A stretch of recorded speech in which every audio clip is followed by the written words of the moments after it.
partes. É como se ele fosse dividido em partes. E verdadeiramente ele é em estrofes.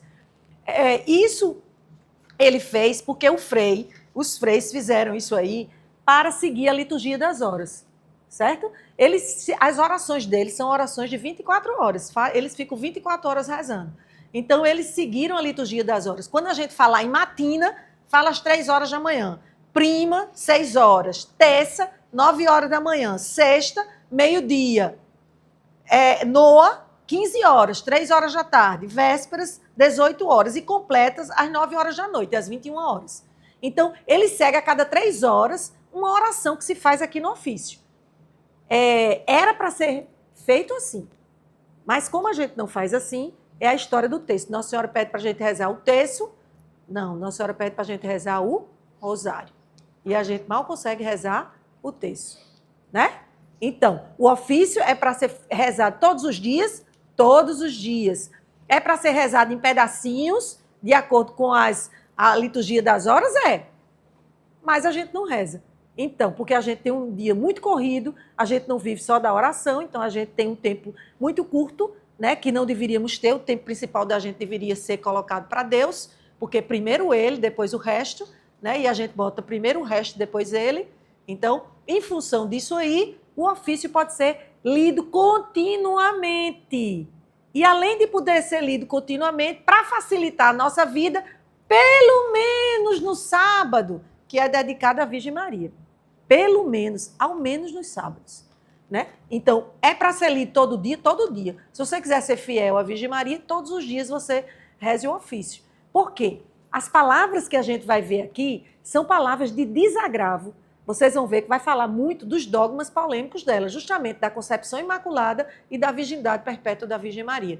Maria é virgem antes, durante e depois do parto. Então, ele vai falar muito sobre isso aqui dentro do ofício. E imagina que cada vez que você diz isso, você faz o propósito de dizer a ela sempre: mãe, eu acredito nisso.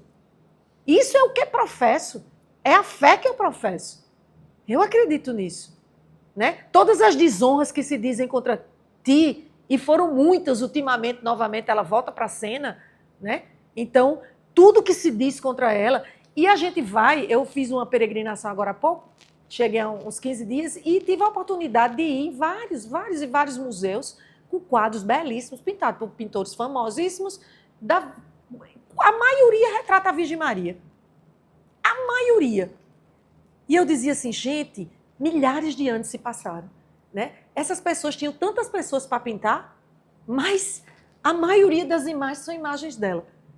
É ela com o anjo, é ela com o filho, é ela com José, é ela com Jesus.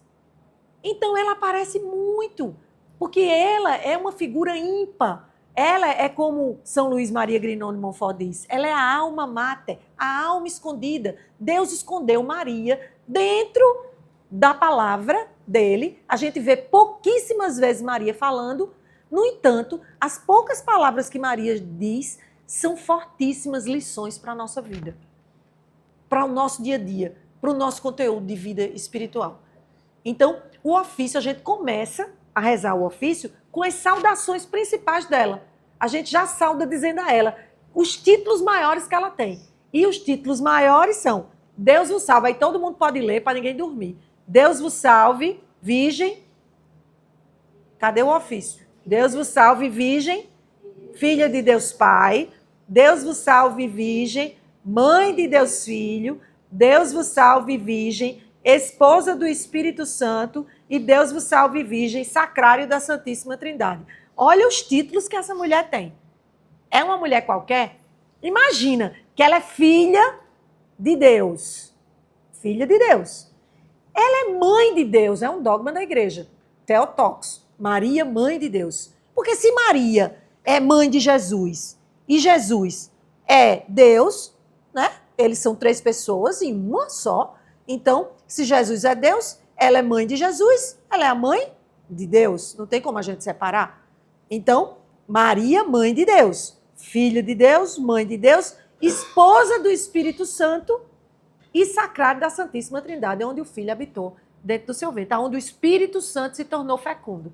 Então, ela tem os maiores títulos. A gente já começa a dizer os maiores títulos para afastar o Satanás, o inimigo, de perto. Ele já corre aí, porque você não está louvando qualquer mulher. Né? Então, você já começa dizendo os títulos dela. E, em seguida, você vai ter o nome Matinas, quem estiver acompanhando aí, porque é rezado às 3 horas da manhã. E você vai começar com uma saudação, um louvor. Depois você vai passar por uma súplica e, em seguida, por uma glorificação. No louvor, você vai dizer: agora, lábios meus, dizei e anunciai os grandes louvores da Virgem Mãe de Deus. Quando você diz agora, lábios meus, certo? É um propósito que você vai fazer. O agora, lábios meus, é um propósito de mudança. Agora, você só vai professar as verdades de fé que são ditas a favor dela. Então, é agora. Não adianta. Esse propósito de agora, ele inicia o ofício, que a gente vai encontrar esse propósito em Lucas 2, 29. Depois a gente pode passar as passagens. Naquele que eu mandei para você, você pode passar para ele. Pronto, tem aquelas passagens. Isso está numa passagem, o agora 2, em Lucas 2, 29, está no oráculo de Simeão. Simeão, quando Nossa Senhora vai no templo com o menino Jesus, quando ela vai levar o menino Jesus ao templo, né, para apresentar o menino no templo, ela encontra Simeão, profeta idoso, né, que faz uma oração. É o oráculo de Simeão. E tem justamente nesse versículo, 2:29. Ele diz: agora, soberano Senhor, pode me despedir em paz, pode despedir em paz o teu servo, segundo a tua palavra, porque os meus olhos já viram o Salvador. Então, ele dizia que quando ele visse Jesus, ele poderia morrer. Então, esse agora já está aparecendo ali, assim, não, agora pronto, está tudo consumado. Então, você vai dizer a mesma coisa: agora eu vou professar, né, que Maria é concebida sem pecado, é a Virgem antes, durante, é a Virgem perpétua, né, é a Mãe de Deus, é a Mãe do Filho de Deus e é sacrário da Santíssima Trindade. Então, são coisas que você vai dizer, por isso que a gente vê que ela se ajoelha quando a gente está falando o ofício. Os teólogos falam que Maria se ajoelha quando a gente está rezando o ofício. Passada essa estrofezinha, a gente vem para uma em que, como a gente gosta muito de pedir, né? Então, se tivesse uma oração, essa oração é uma oração que a gente tem dificuldade de fazer. Imagine se ela não tivesse nenhum pedido para a gente fazer. A gente nem fazia, né? Era uma oração só para dizer e não pedir nenhuma graça, não pedir nada. Então, ela já vem com um pedido, logo depois que você faz isso, você já pede: cede em meu favor, Virgem soberana, e livrai-me no inimigo com o vosso valor. Você acha que ela tem valor? Quantos títulos a gente disse antes disso aqui dela? Vários títulos dela. Então, ela tem um grande valor. E esse grande valor dela faz com que o inimigo corra dela. Então, por isso você está dizendo: cede em meu favor, Virgem soberana, livrai-me do inimigo com o vosso valor. Aí glorifica. Glória seja ao Pai, ao Filho e ao amor também. Esse amor é o Espírito Santo.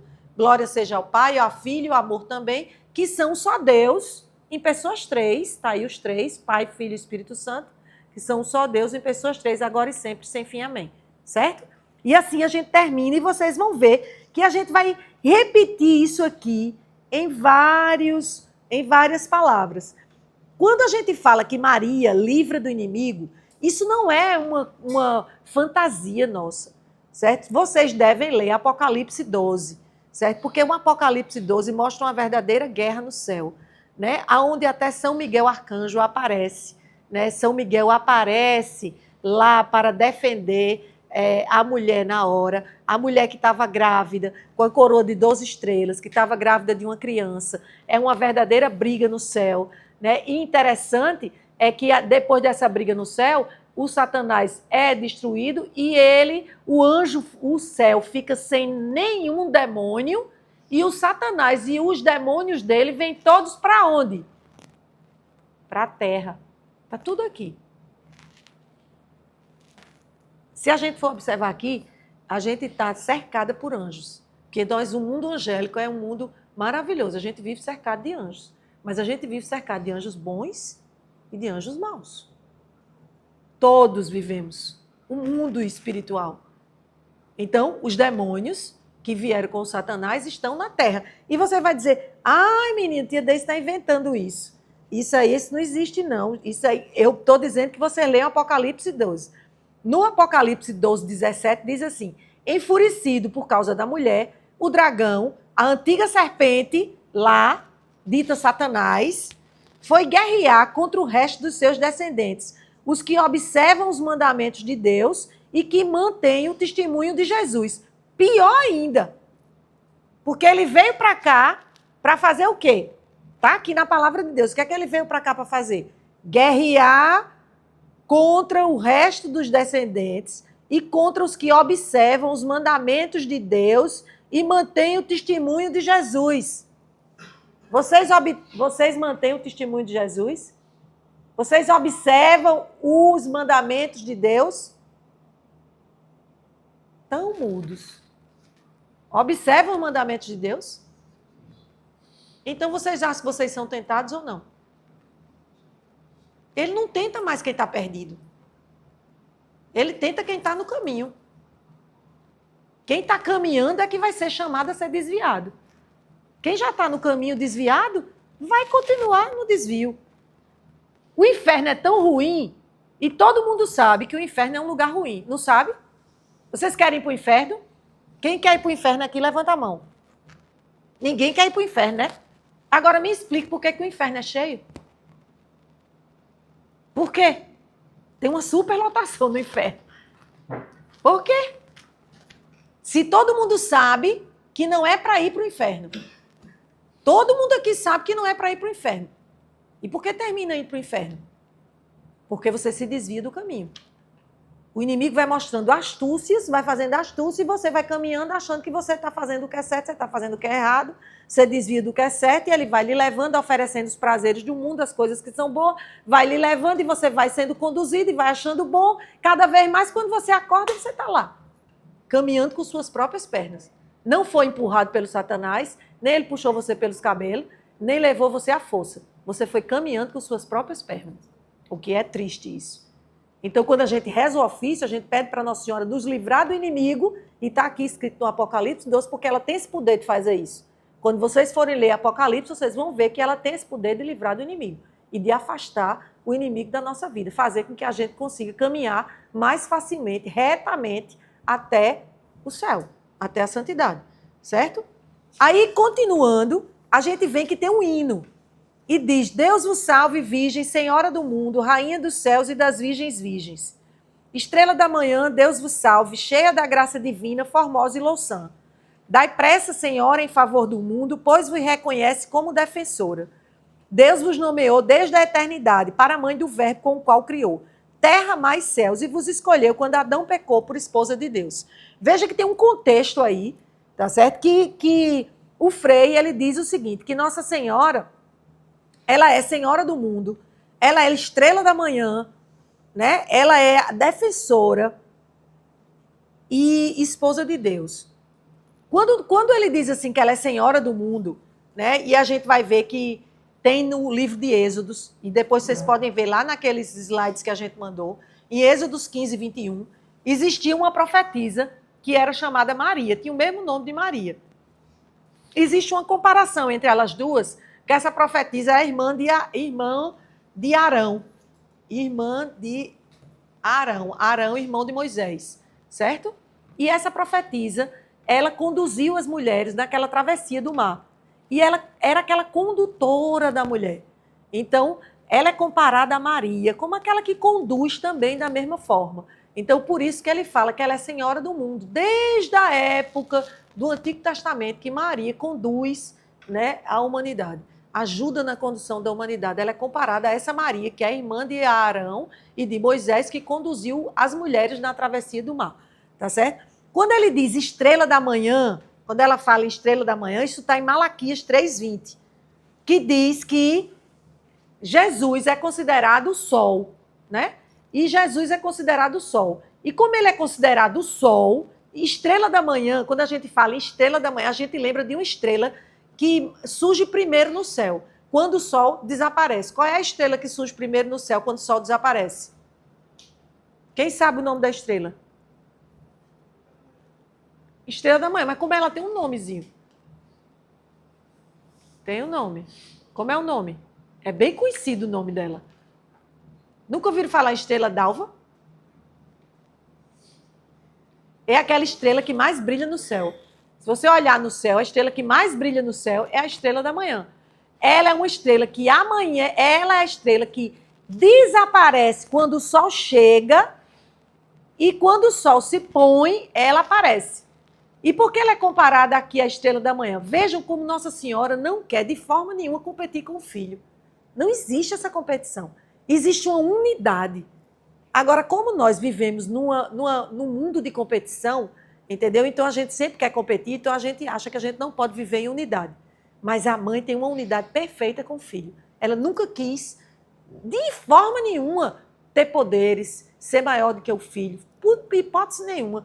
Ela é comparada aqui à estrela da manhã e ele coloca porque quando o brilho do sol chega, ela some completamente. E quando o filho vai, ela acende para que a gente não permaneça no escuro, para que a gente não permaneça nas trevas. Ela vem ajudar a brilhar a escuridão. Então, por isso ela é comparada à estrela da manhã. Tá certo? Se vocês forem ler, isso está em Malaquias 3:20, tá? O Nosso Senhor comparado aos céus, os raios da justiça. Aí ainda tem Apocalipse, quando ela fala como defensora, que Nossa Senhora é a nossa defensora, e esposa de Deus, né? A gente sabe que Maria é a esposa de Deus, que está em Lucas, no capítulo 1, no versículo 26 a 38, quando o anjo aparece, né, e diz que ela vai conceber e vai dar à luz a um filho, e o filho será chamado de Emanuel, que significa Deus conosco. Né? Então, Maria é a esposa de Deus. Vocês estão vendo que tudo que a gente está falando aqui do ofício tem aonde? Na Bíblia. Tudo tem aqui. Tá certo? Daí a força e o poder dessa oração. Aí continua, ele diz, Deus vos escolheu e já muito antes, em seu tabernáculo, morada lhe deu. Tabernáculo aqui, antigamente, tabernáculo vai estar em Êxodos 41. Tabernáculo, quando a gente fala em tabernáculo, né, a gente fala tabernáculo, aquela tenda, que antigamente o templo não era fixo. Né? Na época dos hebreus, quando eles eram nômades, o povo hebreu, ele caminhava e o templo era móvel, ele caminhava com eles. Eles armavam uma tenda e a tenda onde ele colocava as coisas sagradas, a Arca da Aliança, eles colocavam lá dentro, faziam as orações dele, os sacrifícios ali dentro daquele templo. Aquela tenda era chamada de tabernáculo. E ali dentro tinha as coisas mais sagradas para ele. Então Maria, o ventre dela é chamado de tabernáculo, porque ali dentro habitou o mais sagrado de todas as coisas, o Filho, Jesus. Então, por isso ela diz aqui, ó, em seu tabernáculo, que significa em seu ventre, né? No seu ventre, ela vai acolher Jesus. Então, em seu tabernáculo, comparado àquela tenda que se armava para colocar aquela aliança lá dentro, né? Que tinha as coisas sagradas, agora dentro do ventre vai ter quem? O Filho, o mais sagrado, né? O sagrado dentro do Filho. Morada vos deu. Tá vendo que ela deu morada ao que é sagrado dentro dela? Aí a gente vai novamente pedir a Nossa Senhora. Ouvi, Mãe de Deus, minha oração. Toque em vosso peito os clamores meus. A gente vai clamar a ela agora. Então todo mundo vai clamar a ela agora. Que ela está aqui com a gente. Então vamos todo mundo clamar. Vamos? Estão esperando o quê? Santa Maria, Rainha do céu, Mãe de nosso Senhor Jesus Cristo, Senhora do mundo, é oração. Que há nenhum pecador estão reprovados na leitura. Todo mundo lê junto, gente. Vamos se animar, vamos botar o fogo do Espírito Santo. Não, vocês vão dormir. Vou já desligar o ar-condicionado. Vamos ler junto, ler alto. Como é que Nossa Senhora vai ouvir um clamor desse? Isso é um clamor. Quem já viu se clamar? Ouvi, Mãe de Deus, minha oração. Toque vosso peito, os clamores meus. Ouvi, Mãe de Deus, minha oração.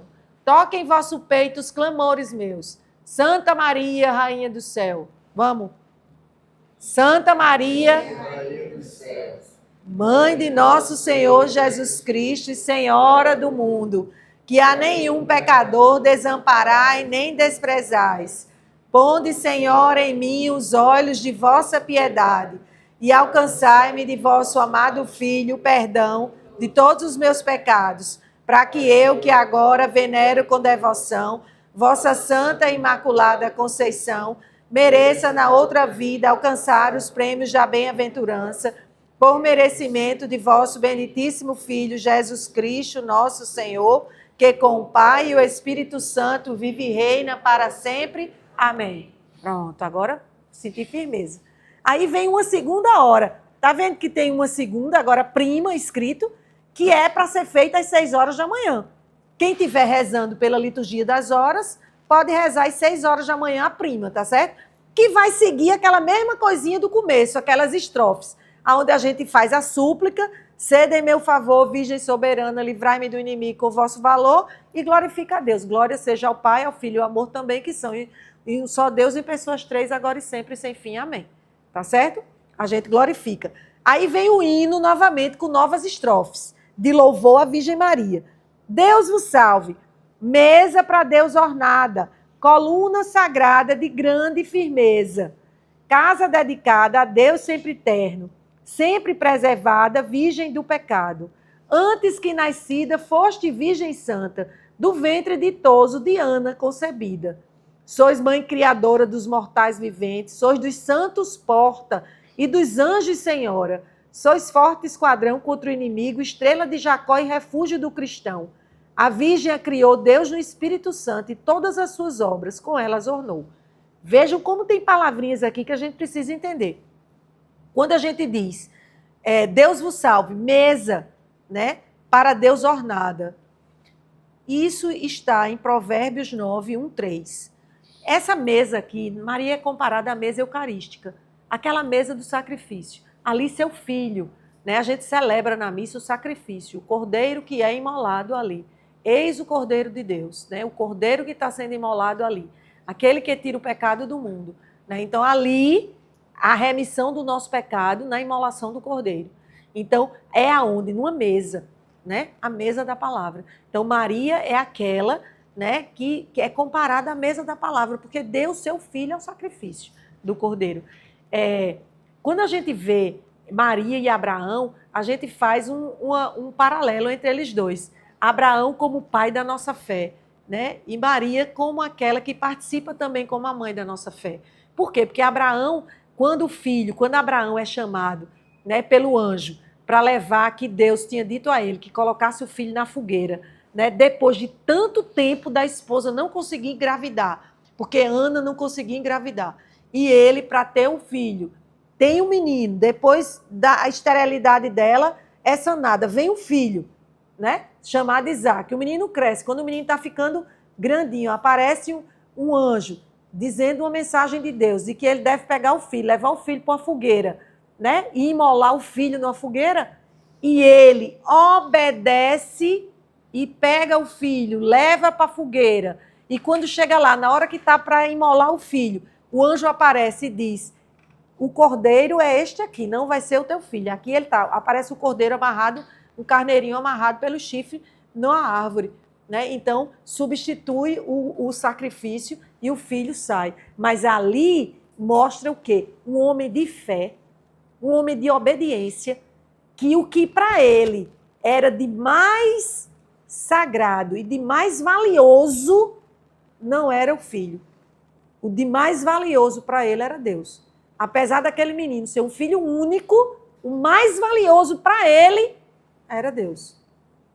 Ele, mesmo assim, o filho foi poupado, né? O que acontece com Maria? Maria entrega a vida a Deus, não faz perguntas, diz aqui: eis a serva do Senhor, faça-se em mim a tua palavra, eis a serva, não quero nem saber o que vai acontecer comigo. Eu sou sua serva, eu me entrego inteiramente ao Senhor e me abandono. Passa uma vida toda cheia de tribulação, mas no fim, o filho, o cordeiro, lá que foi para a fogueira, termina no sacrifício na cruz. E é morto na cruz, né? É morto na cruz, não é substituído. E o sangue dele redime a humanidade do pecado. Então, ela é aquela que obedeceu também, né? Então, como temos que aprender com ela, né, na obediência? Do jeito que a gente tem que aprender com Abraão a obediência, como a gente tem que aprender com ela também a sermos obedientes, a nunca interrogarmos, na nossa vida, quando as tribulações chegarem, o porquê. Mas a gente sempre dizer para quê? Para que isso está acontecendo na minha vida? É para me transformar, para me deixar uma pessoa melhor, para eu mudar o meu comportamento e não por quê. Porque Deus faz tudo na hora exata e certa, como fez com ela, do mesmo jeito que fez com ela. E por isso que ele diz assim, que ela é a casa dedicada a Deus e sempre preservada virgem do pecado. Vejam que o Frei vai voltar agora para dizer novamente que ela é imaculada, preservada do pecado. Certo?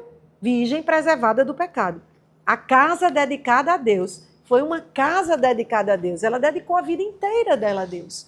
Né? E a gente sabe, uma menina, né, que com 12 anos de idade recebe a missão de ser mãe do Filho de Deus e dedica sua vida, que não foi fácil, porque ela tem um filho numa gruta, depois ela é obrigada a fugir, né, para o Egito, né, há uma fuga deles.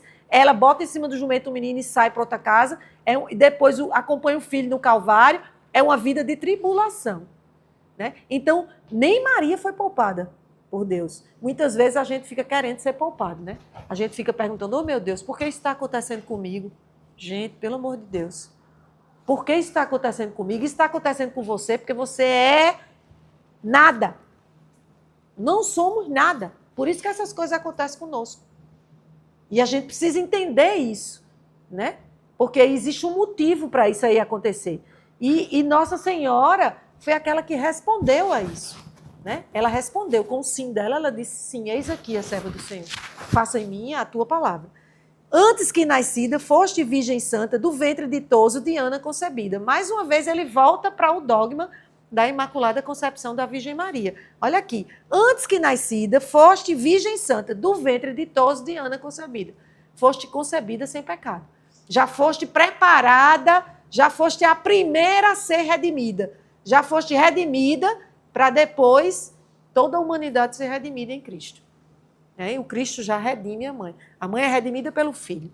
Sois mãe criadora dos mortais viventes, sois dos santos porta e dos anjos senhora.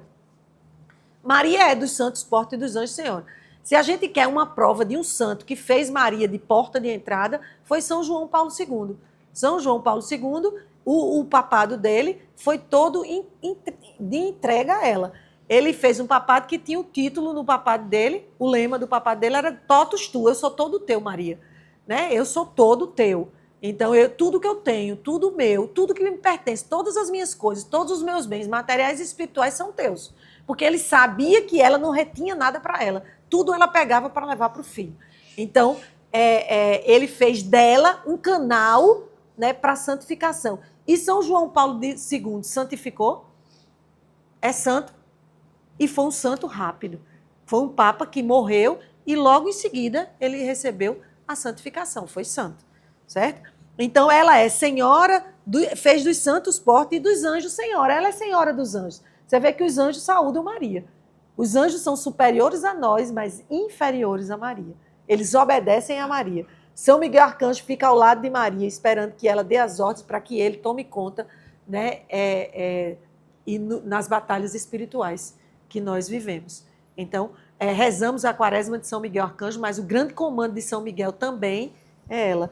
Ela comanda os anjos. Né? Então, ela é senhora dos anjos, porque o anjo, quando aparece a ela, o anjo saúda Maria. Ele não chega para Maria dizendo, olha, eu quero que você fique grávida de um filho, não. Ele diz, ave cheia da graça de Deus, já dá o título a Maria. Né? A gente imagina, e até nas pinturas que a gente vê, que retratam a anunciação do anjo, o anjo está sempre em posição de flexão, né? De inferioridade. Né? Maria é superior aos anjos e os santos. E sois forte esquadrão contra o inimigo, estrela de Jacó e refúgio do cristão. Né? Forte esquadrão contra o inimigo, isso está em Cântico dos Cânticos.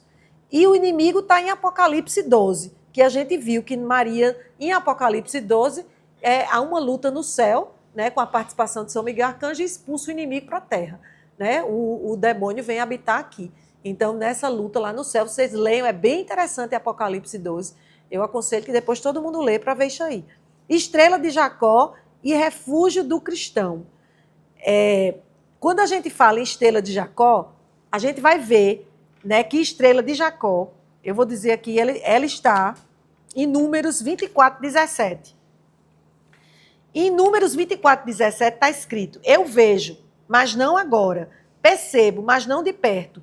Um astro sairá de Jacó, da tribo de Jacó, e um cetro levantar-se-á contra Israel, que fraturará a cabeça de Moabe, o crânio dessa raça guerreira. Aqui é o seguinte, Balaque era um rei dos Moabitas, certo? Que era um povo nômade que habitava no leste do Mar Morto. Maria é comparada a essa estrela que vence os inimigos, né, e carrega o Salvador. Maria é a estrela que vence os inimigos. A estrela que saiu de Jacó, quando esse Balaque, né, que era ele era o rei dos Moabitas, né, ele tinha medo da tribo de Israel vir guerrear na região e destruir, porque eles eram bem menores.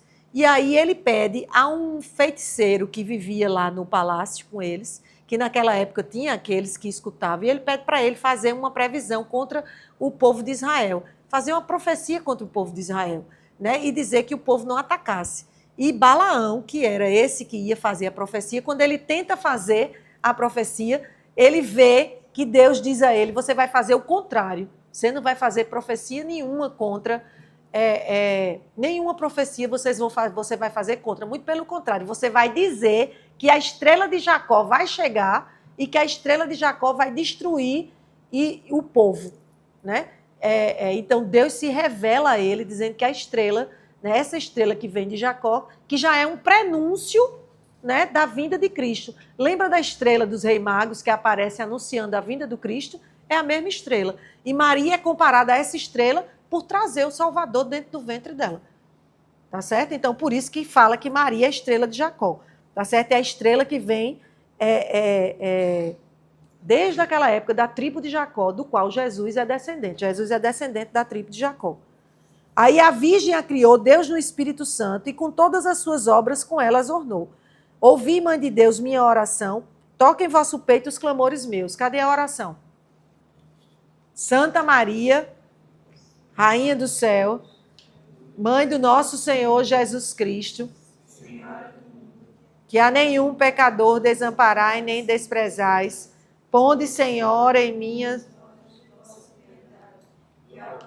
de vosso amado Filho, perdão, todos os meus pecados. Vossa Santa e Imaculada Conceição,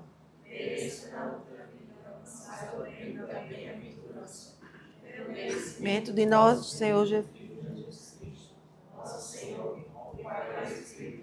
vive e reina para sempre. Amém. Vejam que agora é a terça, 9 horas. Faz a mesma estrofe: sede em meu favor, Virgem soberana, livrai-me do inimigo com vosso valor. Glória seja ao Pai, ao Filho e ao amor também, que é um só Deus em pessoas três, agora em simples, sem fim. Amém.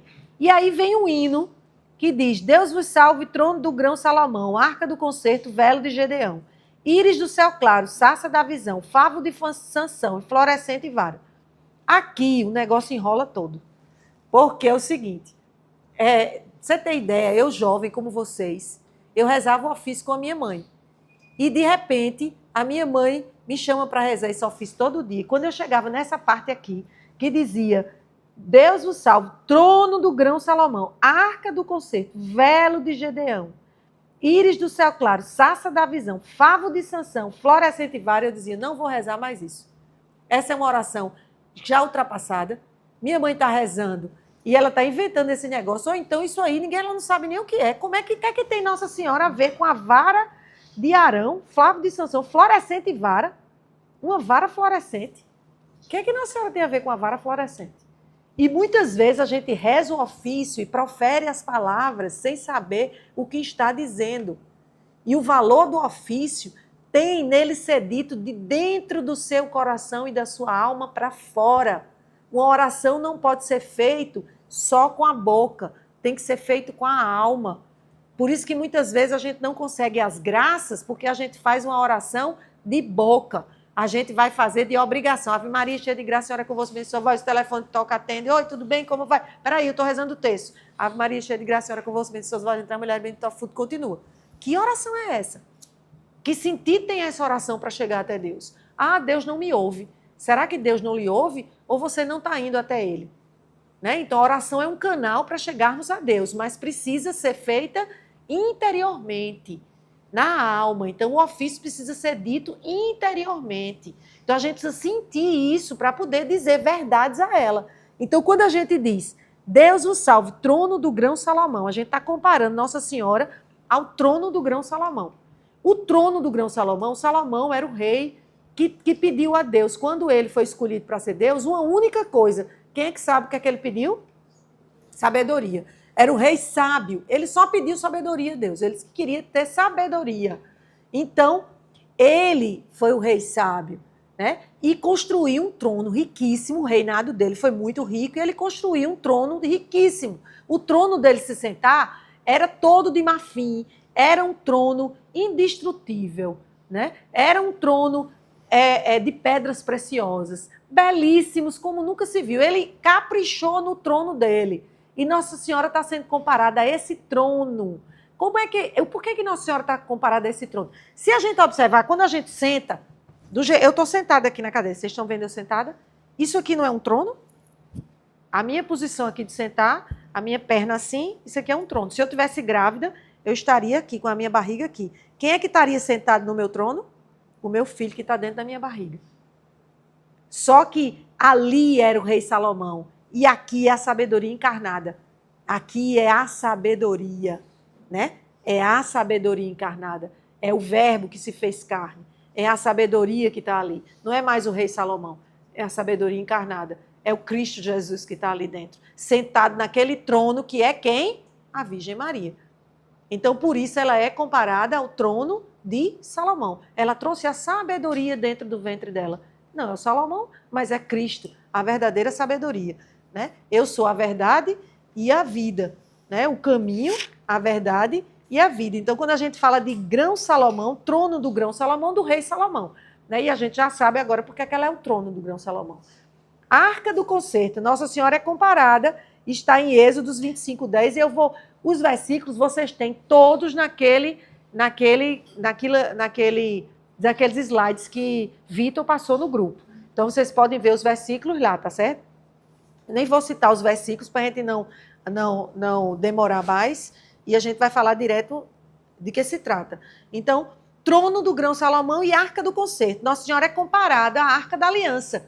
Né? A Arca da Aliança, a Arca do Concerto, significa Arca da Aliança. O povo hebreu, quando caminhava na peregrinação deles para a terra de Canaã, levava uma arca com eles. E dentro dessa arca, uma arca mesmo, que foi inspirada por Deus a construção dela. Né? Ela era de madeira pura, né, de cedro, uma madeira resistente, por fora, por dentro o cedro, por fora ouro. Era toda revestida de ouro. Tinha 2 querubins em cima, né? E ela tinha aquelas quatro laterais, né, de apoio para eles levarem as coisas sagradas dentro dela.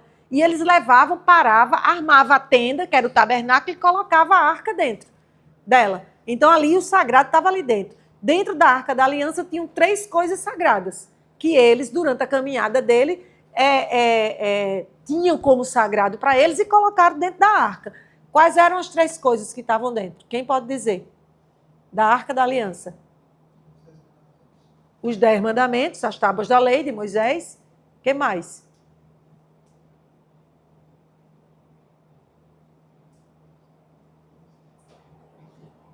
O que mais? Então, os 10 mandamentos foram colocados dentro, logo. A vara de Arão, vara mesmo de Arão. E a gente vai ver mais na frente no ofício, quando ele vai falar nessa vara florescente. A vara de Arão, quando as tribos começaram a se dividir, as tribos de Israel, porque o povo caminhava todo mundo junto. De repente, o povo começa a crescer, aí um começa a crescer, criava ovelha, o outro criou boi, o outro foi criar. E eles começaram a se dividir em tribos. E essas tribos formaram as 12 tribos de Israel. tinha um comando para poder governar melhor. Tinha um comandante da tribo, né? Tinha aquele que coordenava aquela tribo. Então, Jacó tinha uma tribo, Efraim tinha uma tribo, né? Então, tem as 12 tribos, né, que foram colocadas. E quando foi escolher isso, porque a confusão começou a ser grande, e aí quando Moisés sobe para o Monte Horebe, quando chega lá em cima, que Moisés desce, o povo já caminhava com ele, acreditava num só Deus. Quando ele sobe, o tempinho que ele passa lá conversando com Deus, quando ele desce, o povo está adorando um bezerro de ouro. Então, ele fica desesperado. A unidade do povo estava sendo comprometida. E era preciso que se criasse uma unidade. Então, as tribos se dividiram, mas para que elas se dividissem, precisava um comando da parte religiosa. Tinha que ter uma pessoa que comandasse a parte religiosa do povo. Para dizer, olha, o tabernáculo vai ficar aqui, a Arca da Aliança vamos colocar aqui, vamos ter culto hoje e sacrifício essa hora, todo mundo vem para o templo. Então, para guiar o povo na fé. E quem foi escolhido para guiar o povo na fé? Aí Deus fala para Moisés e diz, coloque 12 varas, cada um correspondente a uma tribo, né? E na tribo de Levi, o responsável pela tribo de Levi foi Arão. Foi Arão que ficou responsável pela tribo de Levi, que era irmão de Moisés. Bote 12 varas. São varas mesmo, pedaço de pau. Bote 12 pedaços de pau, 12 varas. A vara que florescer, não, a vara não estava enterrada, não. A vara estava encostada na terra. A vara que florescer, essa vara será a vara de quem vai conduzir o povo na fé. Quem vai ser o condutor do povo na fé. A vara que florescer. Aí a vara que floresceu foi a vara de Arão. A vara amanhece no outro dia toda florida, né? Inclusive com um fruto. Então essa árvore que ficou toda florida foi a vara de Arão. E eles colocaram como sagrado dentro da Arca da Aliança. E vocês vão observar que Arão andava com a vara, conduzindo o povo com essa vara. E o nosso bispo, já viram ele andando com o cajado? É o cajado, o pastoreio das ovelhas, que vem lá de Arão com aquela vara que ele tinha como sagrado, que foi colocado dentro da arca que serviu para guiar o povo. Por isso que é tão sagrado que você vê que quando o bispo está com ela, né, tem um cordeirinho em cima daquele cajado do bispo, e quando ele vai pegar, tem uma pessoa que pega até com uma proteção para poder pegar, entregar a ele e levar a ele. Que ali aqui tem o simbolismo da condução daquele povo na fé. E aquilo foi colocado dentro da arca, a vara foi colocada dentro da arca.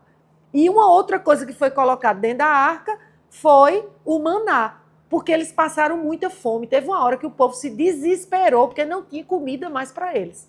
A gente está caminhando aqui e não tem comida nenhuma mais para a gente comer, agora a gente vai morrer de fome. Então, se a gente vai morrer de fome, o que é que a gente vai fazer? Toma uma providência. Pediu a Moisés para Moisés tomar uma providência.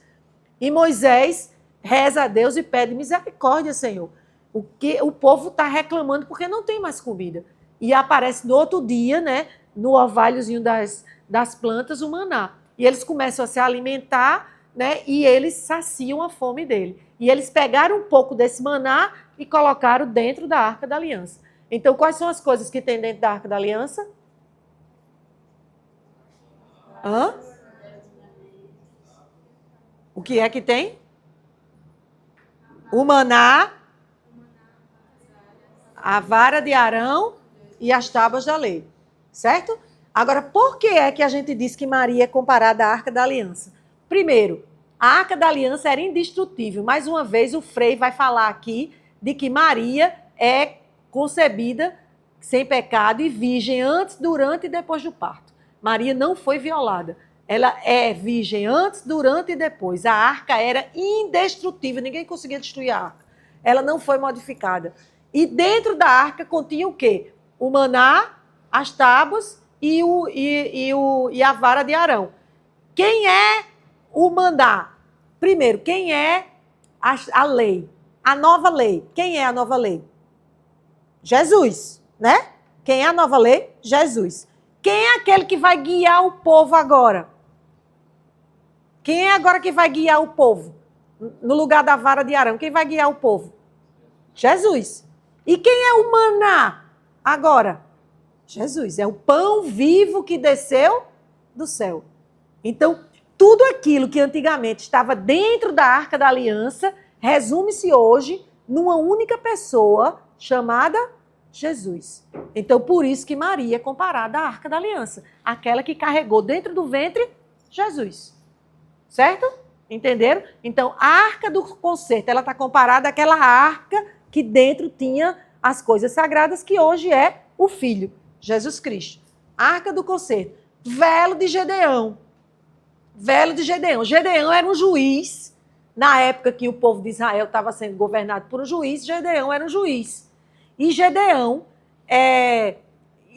o povo de Israel estava sendo ameaçado, né? E Gedeão era o juiz, o que comandava o povo naquela época. E nessa ameaça do povo, ele tinha que lutar. Só que o povo de Israel era o contrário agora, era menor, em menor proporção. E possivelmente perderia a guerra.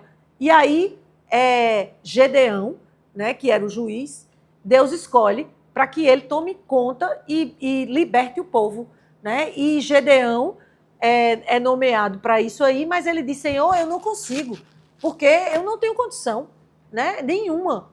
E Deus diz, eu vou te dar uma prova de que você vai conseguir. Eu vou colocar um velo, que significa um couro de carneiro. Pegue um velo, coloque no telhado da sua casa e você vai ver que quando você colocar ele no telhado da casa, vai amanhecer o solo todo molhado do orvalho, mas o velo, o couro, a lã do carneiro, vai aparecer enxuta. Não vai ter nada, vai ser um sinal de que você vai vencer, de que você vai conseguir libertar o povo. E aí, Gedeão diz, tudo bem, vou colocar. Coloca o velo lá e deixa. E no outro dia, o chão está todo molhado e o velo está seco. E aí ele diz, pronto, é verdade. Mas aí ele ainda pede uma contraprova. Olha como a gente é, né? A gente tem um milagre, a gente aceita, mas depois a gente ainda interroga. Muitas vezes as coisas que estão acontecendo, né? Então ele diz, eu quero uma contraprova, Senhor. Eu quero que o Senhor me diga o inverso. Faça o inverso. Faça com que o couro fique molhado e o chão fique seco. E ele coloca de novo e no outro dia amanhece o couro completamente molhado e o chão seco, que ele tosse e derrama água do couro, mostrando o milagre de Jesus. Então, Nossa Senhora é comparada ao velo de Gedeão, né? Nossa Senhora é comparada àquele sinal. Ela foi o sinal da libertação do povo. Do jeito que aquele velo foi um sinal, né, para a libertação do povo de Israel, Nossa Senhora, comparada ao velo, é um sinal, né, de libertação nossa também, né, dos nossos pecados. Porque ela deu seu filho, né, para morrer por nós. Então, Nossa Senhora é comparada a esse velo, né, o sinal sagrado, né, do milagre que aconteceu para a libertação do povo. Então, por isso ele compara ao velo. Então, você já sabe, quando for falar em velo de Gedeão, né, é o milagre do couro da lã que é colocado no telhado da casa. Aí depois ela diz, íris do céu clara, Nossa Senhora é comparada ao arco-íris. O arco-íris é uma aliança que Deus fez com a humanidade, né? Deus faz uma aliança com a humanidade quando Noé passa os 40 anos no deserto, né? Todo aquele período em que ele fica no deserto, no dilúvio, né? Com a arca lá no mar. O sinal do arco-íris é um sinal de que aparece a esperança de que a chuva parou, né? E agora vai aparecer a terra, né? Então ele agora vai construir uma nova humanidade. A humanidade vai ser reconstruída. Então, aquele arco, você vê que o arco-íris é um arco mesmo, né? Arco-íris, né? Então, esse arco é um arco colorido, sinal de uma aliança que Deus refaz com a humanidade. A humanidade é destruída, né? Sobra Noé, que é colocado dentro de uma arca, e quando ele volta, o arco-íris aparece, né? E ele vê aquele arco-íris como um sinal de aliança com a humanidade. E Nossa Senhora é um sinal, né? É um sinal da nova aliança conosco. Deus fez uma nova aliança com a humanidade, dando Maria para conceber o seu filho, para que o seu filho morresse na cruz e nós fôssemos redimidos do pecado. Então, por isso, ela é dita como arca, ela é dita como íris do céu claro, né? Arco-íris, quando está falando dela como arco-íris. Quando vocês encontrarem um arco-íris no céu, saiba que é sinal da aliança de Deus conosco. Né? Então, aí depois ela fala favo de Sansão e florescente vara. Quando fala de florescente vara, é essa vara que floresceu que eu contei agora. E Nossa Senhora, por que ela é a vara florescente? Ela está sendo comparada agora à vara de Arão. Porque a vara de Arão foi encostada no local, mas não foi enterrada. Ou seja, ela floresceu sem ser plantada. Então, Maria deu à luz ao filho sem ser consumida. Ela continua virgem antes, durante e depois do parto. Então, Maria não sofre nada no seu corpo, né? Ela não sofre nada no seu corpo. Ela não tem nenhuma modificação no seu corpo pela gestação do Filho de Deus. Então, ela é a vara de Arão, porque a vara aflorou sem ser, não foi plantada, não estava enterrada para poder florir.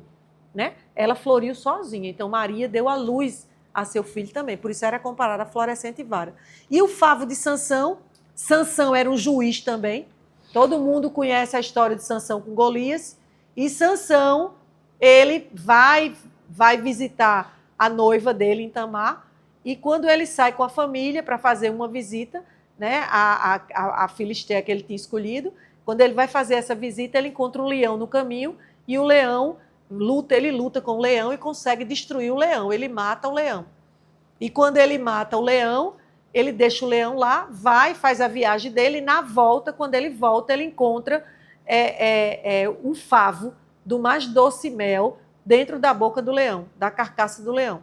Então, esse favo dentro da carcaça do leão, ele experimenta e é um doce, né? É simplesmente, tem o mais doce de tudo aquele favo. Ele coloca na boca, experimenta, e Nossa Senhora é comparado, né, ao favo de Sansão, porque dentro do favo, Nossa Senhora é comparada ao favo. Dentro do favo, o que é que a gente encontra? Vocês sabem o que é um favo de mel, né? O favo é aquele localzinho, aquela conchinha onde o mel fica depositado. Então, Nossa Senhora é comparada ao favo. Quem é o mel? Que está Jesus, né? Ela carrega o mel. Então, ela é aquele favo, né? O ventre dela é o favo que carrega o mais doce mel, que é Jesus, né? Então, ela é comparada ao favo de Sansão por causa disso, né? E o leão estava completamente podre, mas o mel era o mais doce possível. Então, mesmo nós, cheios de pecado, né, e Jesus ainda continua nos acolher, né, com a sua misericórdia, com a sua doçura, vamos dizer assim. Né? Então, ele diz, favo de Sansão. E aí ele continua, Deus vos escolheu para ser mãe sua, e de vós nasceu o Filho de Deus. Assim vos livrou da culpa original, de nenhum pecado há em vós sinal. Veja, mais uma vez ele falando que de nenhum pecado há em vós sinal. Não tem nenhum pecado. Vós que habitais lá nas alturas e tende vosso trono sobre nuvens puras, ouvi, Mãe de Deus, minha oração, toque em vosso peito os clamores meus. Santa Maria, Rainha dos céus, Mãe de nosso Senhor Jesus Cristo, Senhora do mundo, que a nenhum pecador desamparai nem desprezais, ponde, Senhora, em mim os olhos de vossa piedade e alcançai de vosso amado Filho o perdão de todos os meus pecados, para que eu que agora venero com devoção vossa Santa e Imaculada Conceição, mereça na outra vida alcançar os prêmios da bem-aventurança, pelo merecimento de vosso benditíssimo Filho, Jesus Cristo, nosso Senhor, que com o Pai e o Espírito Santo vive e reina para sempre. Amém. Aí vejam, começa novamente, sede em meu favor, é a hora sexta, meio-dia. Sede em meu favor, Virgem soberana, livrai-me do inimigo com vosso valor. Glória seja ao Pai, ao Filho e ao amor também, que é um só Deus em pessoas três, agora e sempre, sem fim. Amém. Aí vem, Deus vos salve, Virgem da Trindade Templo. Né? Ele é da Trindade Templo. Né? Maria foi templo da Santíssima Trindade. Né? Ali no ventre dela, né? ela deu fecundidade ao Espírito Santo. Né? Então, Maria tornou o Espírito Santo fecunda. A alegria dos anjos e da pureza exemplo. Que alegrais os tristes com vossa clemência. Horto de deleites e palma de paciência. Maria é a palma da paciência. Toda vez que vocês encontrarem um santo com uma palma, né? Santa Rita de Cássia tem uma palma. Tem vários santos com palma. aquela palmazinha, aquela folhinha que eles carregam, é a palma do sofrimento. Aquilo ali é uma folha de tamareira. Se vocês tiverem a oportunidade de ver uma tamareira, tem várias tamareiras. Naquele hotel ali, na esquina do Busto de Tamandaré, aquele hotel grandão, aquilo ali, aqui tem várias tamareiras. A tamareira tem uma folha que parece um espinho. Quando vocês saírem daqui do prédio, do lado esquerdo de vocês, aí desse lado esquerdo aí vocês vão ver, tem umas 3 tamareiras, até pequenininha. E as folhas são bem pontiagudas, como se fossem espinhos, indicando o sofrimento dos santos. Né? Então, toda vez que encontrar uma palma, indica o sofrimento. E quando ela diz Maria, é palma de paciência. Né? Não teve pessoa que sofreu mais do que Maria, mas ela sofreu na paciência, porque ela tinha amor, né? Ela tinha fé e tinha obediência a Deus. Então, ela acreditava, ela sofreu porque ela acreditava. A gente precisa acreditar, né? Principalmente nos sofrimentos. Né? A gente precisa acreditar quando a gente estiver vivendo a vida de sofrimento. Aí ele diz, sois terra bendita e sacerdotal, sois da castidade símbolo real. Veja que fala novamente da castidade de Maria. Sois da castidade símbolo real. Então, Maria é pura, como a gente disse aqui, mais uma vez, né? Cidade do Altíssimo, porta oriental, sois a mesma graça, virgem singular. Qual lírio cheiroso entre espinhas duras, tal sois vós, Senhora, entre as criaturas. Aí vem, ouvi, Mãe de Deus, minha oração, toque em vosso peito os clamores meus. Santa Maria, Rainha dos céus, Mãe de nosso Senhor Jesus Cristo, Senhora do mundo, que a nenhum pecador desamparai nem desprezais, ponde, Senhor, em mim os olhos de vossa piedade e alcançai de vosso amado Filho o perdão de todos os meus pecados, para que eu, que agora venero com devoção vossa Santa e Imaculada Conceição, mereça na outra vida alcançar o prêmio da bem-aventurança, por merecimento de vosso benditíssimo Filho, Jesus Cristo, nosso Senhor, que com o Pai e o Espírito Santo vive e reina para sempre. Amém. Aí vem às 3 horas, né? A Noa, sede em meu favor, Virgem soberana, livrai-me do inimigo com vosso valor, glória seja ao Pai, ao Filho e ao amor também, que é só Deus em pessoas 3, agora e sempre, sem fim. Amém. Deus vos salve, cidade de torres guarnecidas, de Davi com armas bem fortalecidas. Maria é comparada à torre de Davi. A torre de Davi era a torre mais guarnecida possível. Quando ele construiu uma torre para proteger o seu reino, que à distância ele conseguia ver, a quilômetros de distância ele via o inimigo da torre dele. Era uma torre que protegia. Né? Então, Maria, para nós, é essa torre de Davi, é aquela que protege. Né? Você vê como ela nos livra do inimigo, porque ela é essa torre, né? Que ela enxerga à distância o inimigo. Quem caminha com ela, à distância, sente o cheiro do enxofre do inimigo, do cão. Certo? Então, quem caminha com Maria, sente a cilada chegando. Ah, isso aqui eu não vou não, porque isso aqui, para mim, isso aqui não dá certo. Então, antes da coisa acontecer, você já sabe que aquilo ali não é o caminho para você estar. Então, você já recua. Por quê? Porque ela é essa torre guarnecida que enxerga à distância já o inimigo e já diz, ó, se protege, não é por aí. Tá certo? Então, quem anda com ela tem essa proteção. Né? Ela é essa torre. Da suma caridade sempre abrasada, do dragão a força foi por vós prostrada. Olha aí.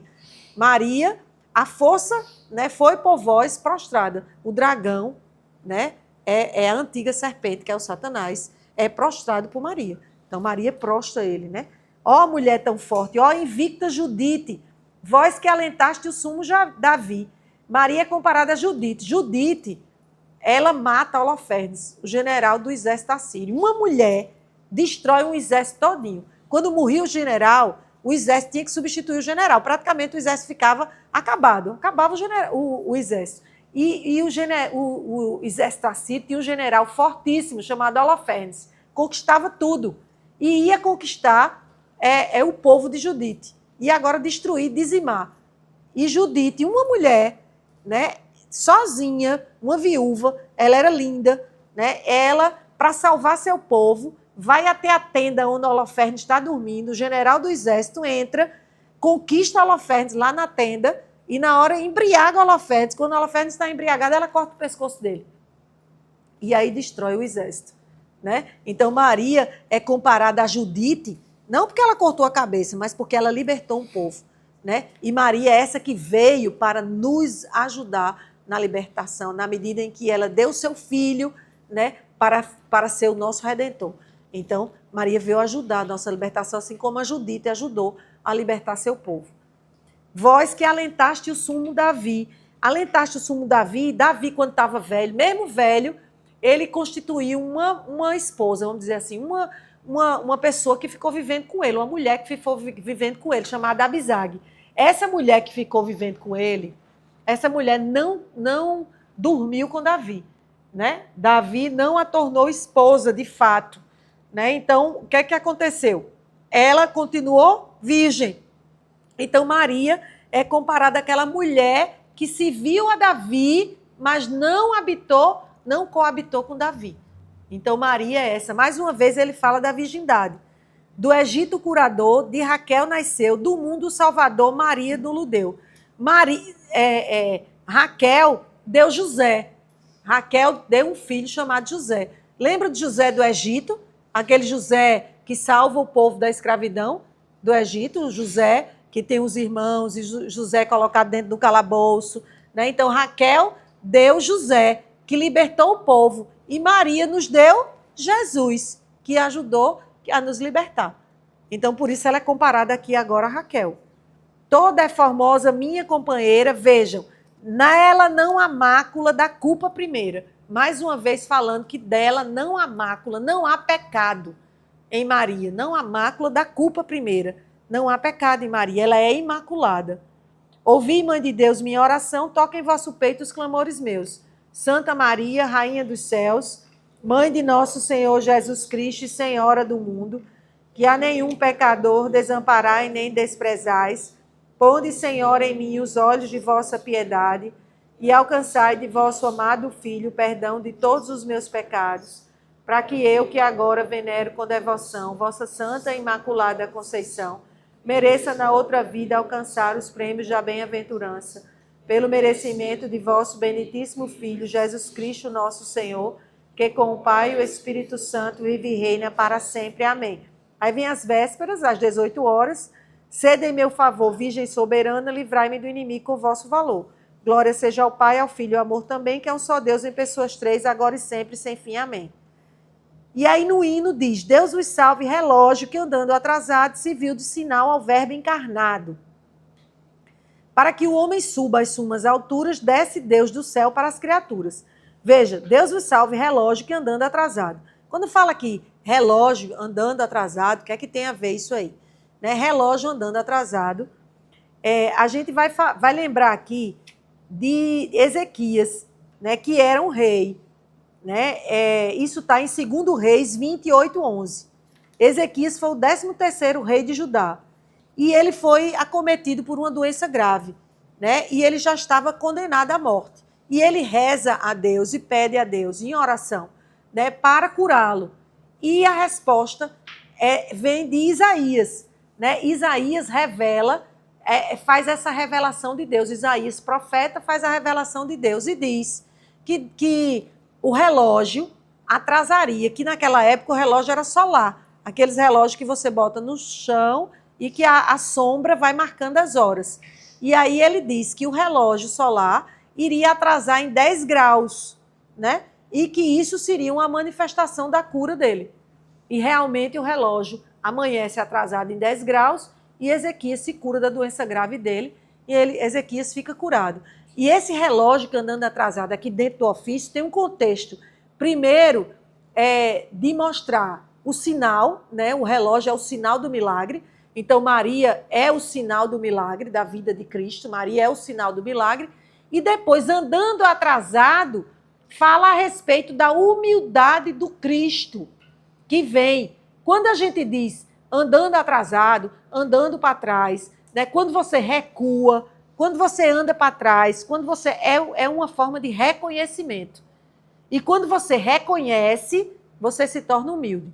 É por isso que a confissão é tão importante na nossa igreja, porque a confissão nos torna humildes, porque faz com que a gente reconheça um erro. E a gente reconhece um erro perante uma pessoa, um sacerdote. Né? Então, por isso que a confissão, querem entrar no reino dos céus, sejam humildes. Se vocês só tiverem a qualidade, a humildade, todas as outras vêm em acréscimo. Agora, se vocês tiverem todas as outras e não tiverem humildade, esqueçam, porque o céu é dos humildes. Só entre os humildes. Eu tive em Assis agora e fiquei impressionada com São Francisco. Impressionada com a vida de um homem que simplesmente deu tudo a Deus sem reservas.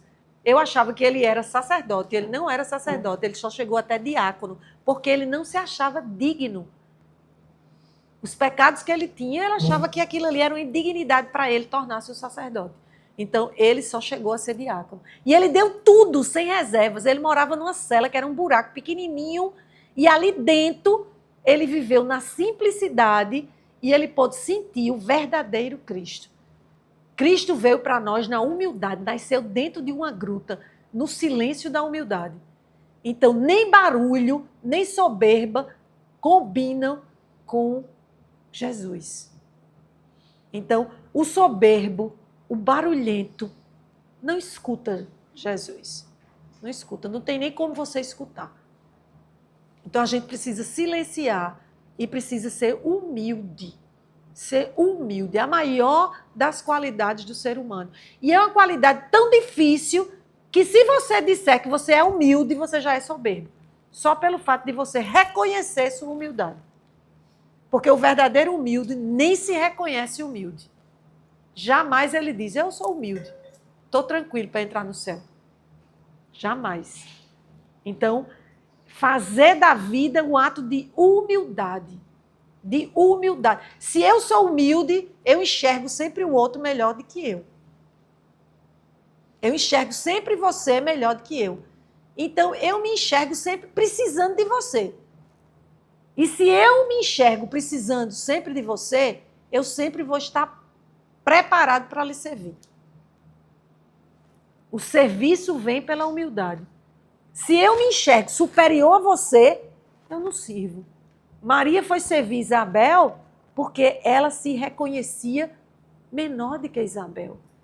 Vejam, embora estivesse grávida do Filho de Deus, mas ela era a serva pequena, humilde serva. Então, o reino do céu é dos humildes. Um relógio que anda atrasado mostra a humildade do Cristo, que veio até nós sem merecermos, para nos salvar. E se deu numa morte horrenda, numa cruz. Então, ele diz aqui, logo na estrofe seguinte, para que o homem suba, veja só, para que o homem suba às sumas alturas, para que o homem chegue até o céu, desce Deus do céu para as criaturas. Está vendo? Como os raios claros do sol da justiça, resplandece a Virgem dando ao sol cobiça. Você vê que Nossa Senhora resplandece dando cobiça ao Filho. Né? Existe um amor. São Luís Maria Grignon de Montfort, no livro que vocês estão lendo da consagração, ele diz que Jesus, na humanidade dele, deu muito mais, né? Vamos dizer assim, louvores e glórias a Deus quando foi obediente a Maria durante os 30 anos em que passou sobre o convívio dela, de que na própria vida pública dele com os milagres que ele fez. Então, imagina! Jesus foi obediente a ela 30 anos. Tem como tirar essa verdade? Não tem como tirar essa verdade. Não existe como tirar essa verdade. Ela era mãe dele. Então, você acha que ele era desobediente a ela? Então, ele passou sobre o comando dela quantos anos? 30. Ela chamando, meu filho, venha para cá. Não vá, não sai agora não. Peraí, eu quero lhe dar um conselho. Venha para cá. Você acha que ela não fazia isso? Se nós, que somos miseráveis pecadoras, mães, fazemos com nossos filhos, quanto mais ela. E ele era um filho obediente a ela. Porque ele reconhecia a grandeza dela, da mãe. E nós não queremos reconhecer a grandeza dela? São Luís diz também no tratado de vocês, Maria ainda não foi amada, louvada o suficiente. Jamais conseguiremos louvar e amar a Maria o tanto que ela merece. Porque Jesus a amou verdadeiramente e jamais a gente vai chegar ao amor que Cristo depositou por ela.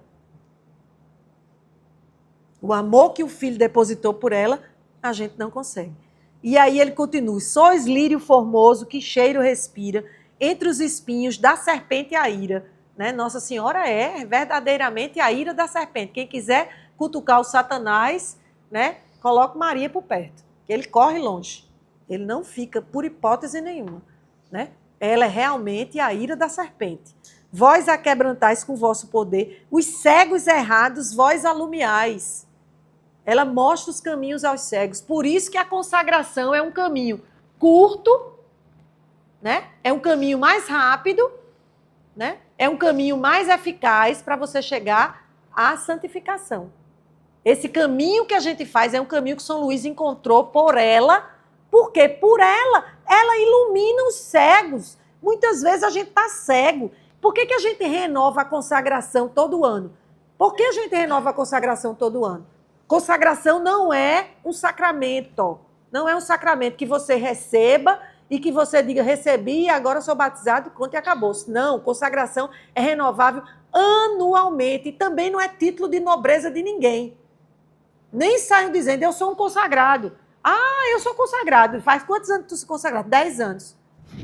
15 anos que eu me consagrei. Não sabe mais nada. Já se perdeu no caminho, já caminhou por outros lados, já viu tanta coisa diferente, já nem sabe mais nada do caminho que é curto, rápido e eficaz para chegar a Jesus. Por isso a gente renova, porque a gente se perde no caminho. Por que a gente se perde no caminho? Porque a gente se torna cego. E ela é quem vai nos guiando e quem vai nos iluminando e vai dizendo, meu filho, é por aqui, não vá por ali, fique aqui, siga por aqui. Quando a gente diz, Maria, sou todo teu, me entrego inteiramente a ti, tudo não me pertence mais nada, tudo é teu, porque eu sei que tu vai levar tudo para o teu filho. Então eu sei que tu vai me levar também para o teu filho. Então se eu estiver desviando do caminho, me traga de volta. E é assim que ela faz. Quem caminha com ela, não caminha com o inimigo. Caminha certo, aprumado. E vai chegar mais rápido na santificação. Quem daqui sabe o dia que vai morrer? Se souber, já diga logo. Para a gente já organizar, né? O velório. Quem sabe? Ninguém sabe. Nem sabemos o dia, nem sabemos a hora. Então precisamos estar atentos e preparados, vigilantes. Vigiai e orai, porque vocês não sabem nem o dia nem a hora. E a gente precisa estar vigilante. E uma forma de estar vigilante, a devoção à Santíssima Virgem Maria pelo Tratado de São Luís Montfort, mostra um mapa que nos leva a um tesouro. O tratado é um mapa. Se você segue aquele mapa bem direitinho, aprende a ser um verdadeiro devoto dela, aprende a caminhar verdadeiramente com ela, a sua cegueira se desfaz. Você vai caminhar firme. Uma pessoa cega tem mais chance de cair num buraco do que uma pessoa que está vendo ou não? Claro que tem. Se você está enxergando bem direitinho, você cai em buraco? Não. Então, por isso, Nossa Senhora, ela é o quê? Ela os cegos errados, ela ilumina. E ele diz, fizeste nascer sol tão fecundo e como com nuvens cobriste o mundo, quando ela deu o ventre para o filho, né? Ouvi, Mãe de Deus, minha oração, toca em vosso peito os clamores meus. Santa Maria, Rainha dos céus, Mãe de nosso Senhor Jesus Cristo, Senhora do mundo, que a nenhum pecador desamparai nem desprezais, ponde, Senhora, em mim os olhos de vossa piedade e alcançai-me de vosso amado Filho o perdão de todos os meus pecados, para que eu, que agora venero com devoção vossa Santa e Imaculada Conceição, mereça na outra vida alcançar os prêmios da bem-aventurança, por merecimento de vosso benditíssimo Filho Jesus Cristo, nosso Senhor, que com o Pai e o Espírito Santo vive e reina para sempre. Amém. Aí a gente completa, né? Por isso tem o nome completas, é o final, né? Que é às 21 horas, 9 horas da noite. E a gente completa rogando a Deus, né? A gente diz, rogai a Deus, vós, virgem, nos converta, que sua ira se afaste de nós. Sede em meu favor, Virgem soberana, livrai-me do inimigo com vosso valor. Glória seja ao Pai, ao Filho e ao amor também, que é um só Deus, em pessoas três, agora e sempre, sem fim. Amém.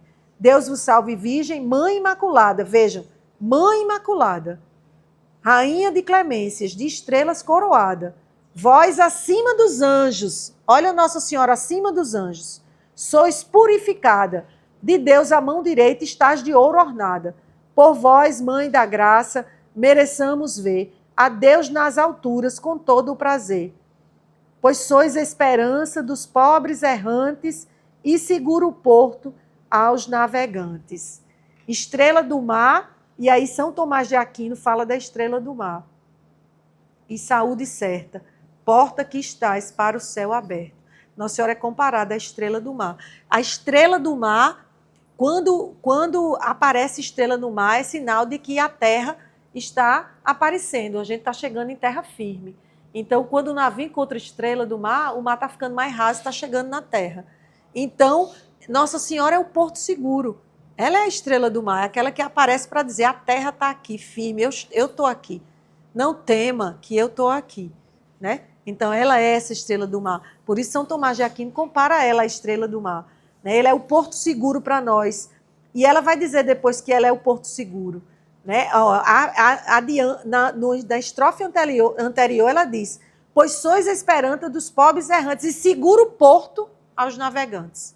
Ela é um porto seguro para nós. Quem são os navegantes? Somos nós. Navegamos nessa vida, né? Navegamos nesse mar de tribulação. Mas Nossa Senhora é o nosso porto seguro, né? É aquela que está toda hora lá para nos acolher, né? Para nos socorrer, né? Para nos guiar, para nos levar até seu Filho Jesus. Né? São Luís também, no tratado de vocês, vai falar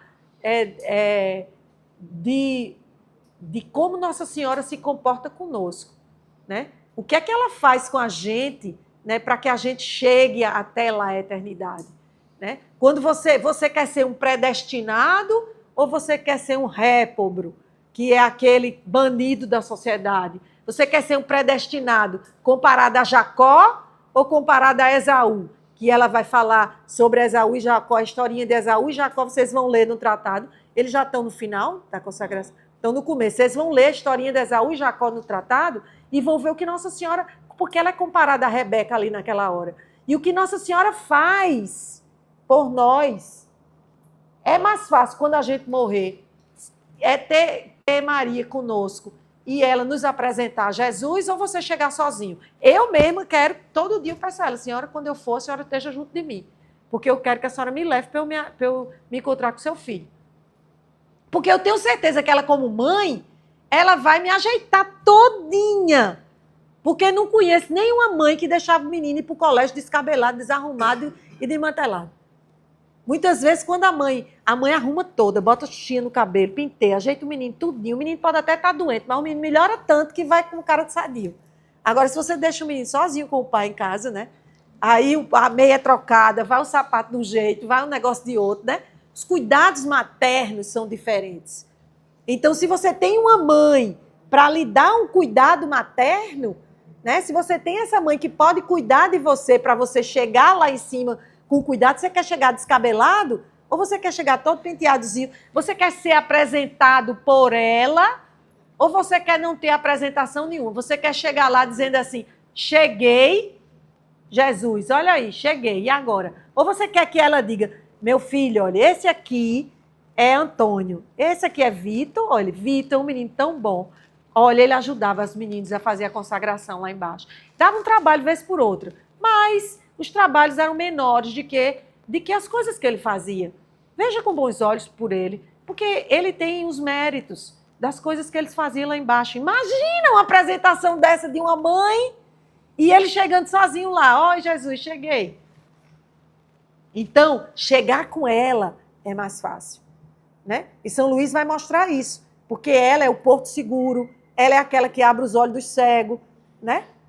Ela é aquela que cuida, é aquela que é a torre de guarnição, que é o nosso porto seguro. Né? E ele diz, é óleo derramado, virgem vosso nome, e os servos vossos vos hão sempre amado. Até o nome dela tem poder. O nome de Maria. Maria, vinde em meu socorro. Não tardeis em me socorrer. Vem, mãe, Maria, vem me socorrer. E a mãe aparece para socorrer. E aí ele termina, ouvi, mãe de Deus, minha oração, toque em vosso peito os clamores meus. Santa Maria, Rainha dos céus, mãe de nosso Senhor Jesus Cristo, Senhora do mundo, que a nenhum pecador desamparai nem desprezais, ponde, Senhor, em mim os olhos de vossa piedade e alcançai-me de vosso amado Filho perdão de todos os meus pecados, para que eu, que agora venero com devoção vossa Santa e Imaculada Conceição, mereça na outra vida alcançar os prêmios da bem-aventurança, por merecimento de vosso benitíssimo Filho Jesus Cristo, nosso Senhor, que com o Pai e o Espírito Santo vive e reina para sempre. Amém. No final, ele oferece o ofício, né, a Nossa Senhora, ele diz, humildes oferecemos. Olha só, humildes. Humildes. Vejam a humildade. Né, a importância da humildade. Humildes oferecemos a vós, Virgem piedosa, pia e é piedosa, estas orações, para que em nossa guia vá de vós adiante, e na agonia vós nos animeis, ó doce Maria. Amém. E assim a gente termina o ofício. Para a gente ver, né, que o ofício tem um sentido, que o ofício tem um conteúdo, e que o conteúdo do ofício é um conteúdo bíblico, que existe na Bíblia. E que a gente não pode ter medo de amar a Virgem Maria, porque ainda não amamos essa mãe suficiente, nem como ela merece. Então, o ofício é mais uma devoção de amor para vocês terem, né, a ela.